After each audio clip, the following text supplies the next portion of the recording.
Remember we talked about a few weeks ago about this idea that some people have of cheap grace.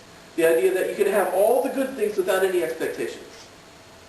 Paul is saying that there are some expectations, and not only are they expectations, it's stuff you should do joyously.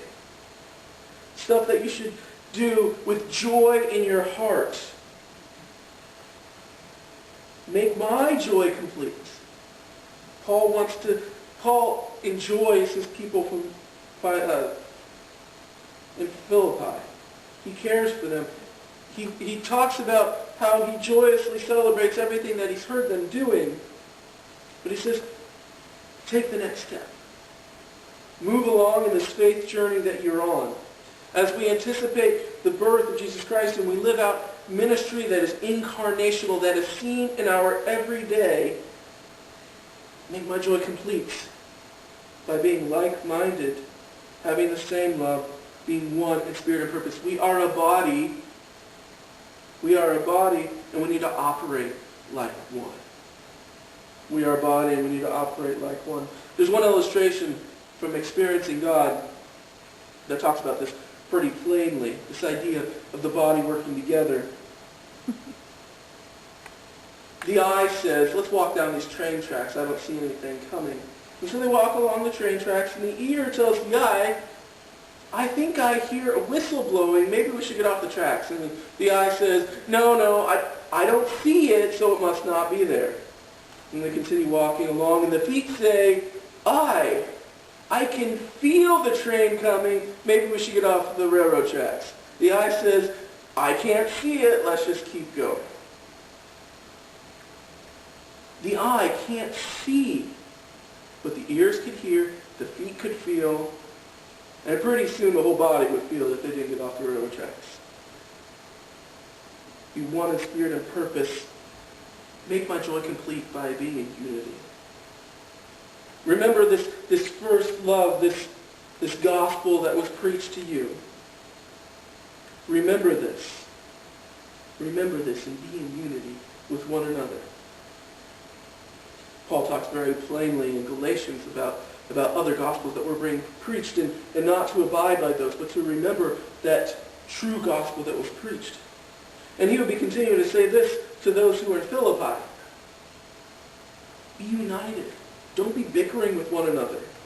Care for one another. Be there for one another. And don't do anything out of selfish ambition or vain conceit. But in humility, consider others better than yourselves. It can be very easy when you have received blessings to think that it's about you. To think that I did really good, so I deserve all of this that I've been given, and I must be better than everybody else. Paul is telling them, do not act that way.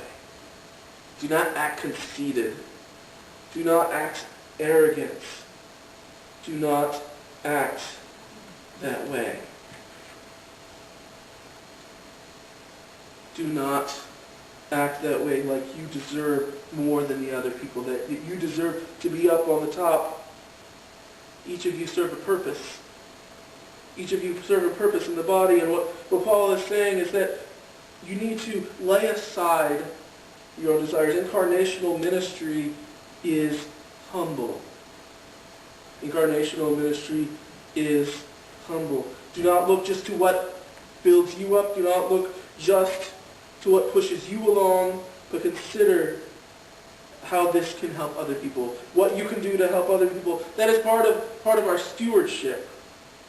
Part of our stewardship. Remember, from last week we talked about the 23 1/3% that a tithe is. 3 1/3% of that is for the poor. 10% of it's for our parties. 10% of it is to make sure that I don't go hungry. That's the 23 1/3%. Part of that also is our time. Part of that is also caring for other people. And that is to remember that 10% that you give is to be given as a first fruit, not a last fruit. Not the gleaning of the fields. Gleaning of the fields is for the poor, to help those. I heard on the radio this week that there's actually was a farm that did participate in that idea of gleaning the fields, of caring for the poor. They could have gone back another time to make a little bit more money, but they decided, we're going to make this open for people to come and to pick some potatoes, to dig them up and find what is left. Several thousand people showed up to be able to be assisted by that. They were able to assist those people in that way. Their own interests weren't at the top of that priority list there, was it? They gave up potential money in order to serve people. The classic example of humility is that of Jesus Christ. Your attitude should be the same as that of Christ Jesus, who being in very nature God did not consider equality with God something to be grasped, but made himself nothing, taking the very nature of a servant, being made in human likeness. We anticipate this in the time of Advent. This coming of Jesus Christ being born, not only human, but he wasn't born in a palace. He wasn't born with pomp and circumstance that everybody gathered around him. He had shepherds come to see him because angels told them about it. And then later on, he has wise men come and see him. That's our Feast of the Epiphany remembers that.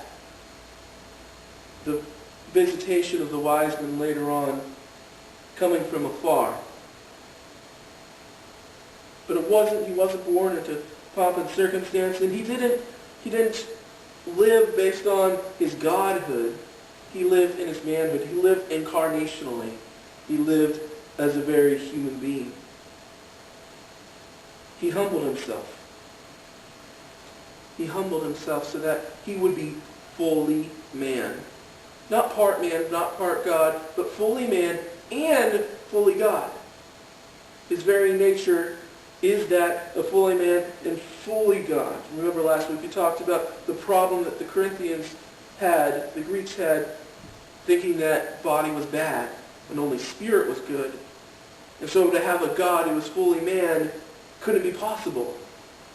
Because a good God who was spirit wouldn't send his son to be fully man and be bad. It had to just be a hologram or something.